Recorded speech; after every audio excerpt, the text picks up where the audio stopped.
예, 장두식 작가입니다. 이번 시간에는 작가이면서 화가인 그 윤명숙의 시니어 하우스 일기를 들춰보겠습니다. 2023년 마지막 날 나는 그 시니어 하우스로 이사를 했다. 85세 이상은 입주 불가라는 연령 제한 때문에 몇 달만 늦었어도 못 들어갈 뻔 했다는 이야기는 뭐 지난번에 또 했다. 남편을 떠나보내고 혼자가 되고 보니 그동안 알뜰살뜰해 오던 살림살이가 벼랑간 정남이가 떨어졌다. 나 혼자 밥 먹자고 쌀을 씻고 싶겠나 하루 세끼 식사를 해결해 준다는 아주 달콤한 옵션에 나는 두말 않고 계약했다. 그러고 나니 주방에서 쓰던 그릇이면 냄비가 필요 없게 됐다. 애출할 일도 드물어지니 몇십 년 동안 장롱송에 걸려있던 그 정장들도 천덕꾸리기가 됐다. 그런데도 하구는 굳이 끌고 왔다.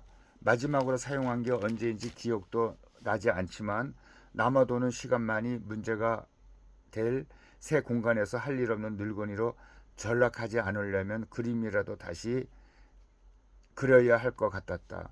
그 침실 옆에 붙은 작은 방에 책장과 책상을 들여놓고 그 옆에 그림 그리는 그 하구들을 펼쳐놓았다. 그림을 그리고 글을 쓰는 그 할머니라는 정체성이 내 자존심이요 마지막 남은 삶의 그 의미이다.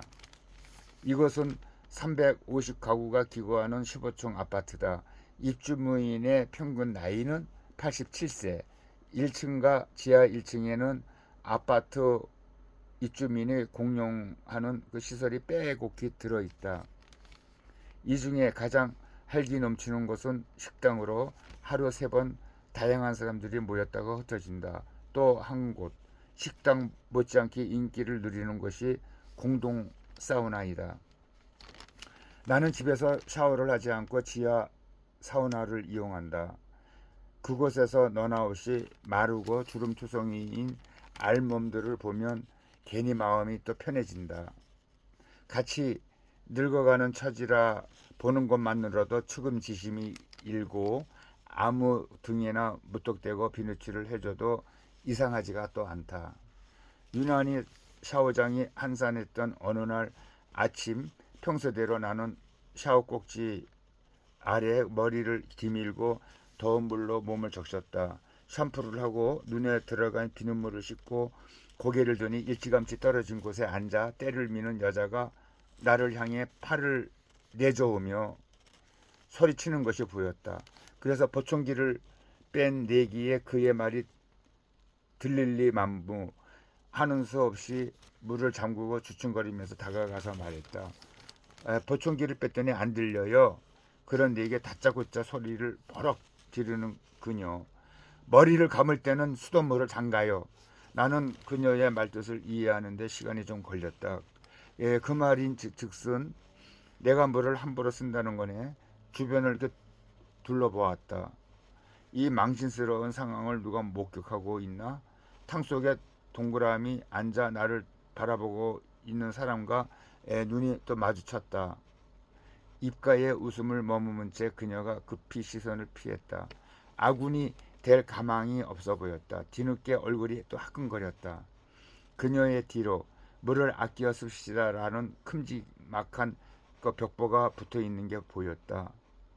졸지에 물을 펑펑 쓰는 몰 지각한 할망구가 되어버리다니 점점점 어떻게든 한방 되돌려 주고 싶었다. 나는 근데 활짝 웃으면서 허리를 깊이 숙였다가 폈다. 아이고 에구 죄송해요. 그렇게 할게요. 사태 파악이 안 되는지 그녀가 나를 멀뚱히 바라보았다. 이럴 줄은 몰랐을걸. 내가 그녀의 호통에 대거리를 했다면 옳거니 태제를 부르며 그녀는 내게 일장연설을 했을 것이다. 그러나 나는 그런 호기를 선사할 생각이 추워도 없었다. 얼마나 심심하면은 신참 내기 기선제압으로 남아도는 시간을 때우려고 할까. 젊어서는 남하고 싸움 한번 해보는 게 소원인 적도 있었다.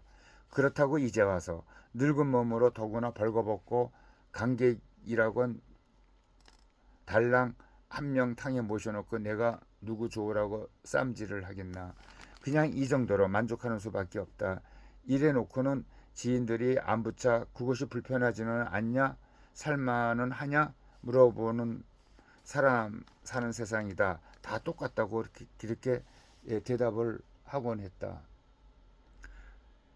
늙어서 그런지 새벽 5시면 그냥 눈이 떠진다. 커튼을 젖힌다. 창밖은 어둠에 쌓여 있다. 갈아입을 속옷을 주섬주섬 챙겨놓고 사우나가 열릴 때까지 기다린다. TV를 켜려고 리모컨을 찾다가 마음을 받고 작은 방으로 또 들어간다. 문을 등진 채 무추만이 선다. 그랬다가 지우기를 또 반복한 캔버스가 눈에 들어온다.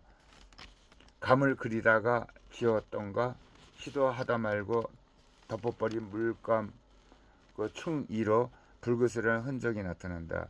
아유, 괜히 마음이 울컥한다. 팔레트 위에 딱딱하게 꾸덕꾸덕해진 물감을 긁어내고 테레빈 유를 적신 수건으로 그 일을 말끔히 닦아낸다. 당장이라도 그림을 그릴 듯 하지만 슬그머니 방을 나와 문을 또 닫는다. 6시 5분 전 현관문을 열고 어둑한 복도로 나온다. 나는 지금 샤워를 하러 가는 길이다. 네. 그리고 또 제목으로는 너나 없이 주름투성이 알몸들 점점점 마음이 더 편해졌다 라는 주제로 이 글을 쓴 윤명숙 작가이면서 화가분의 이 글을 또 응원합니다.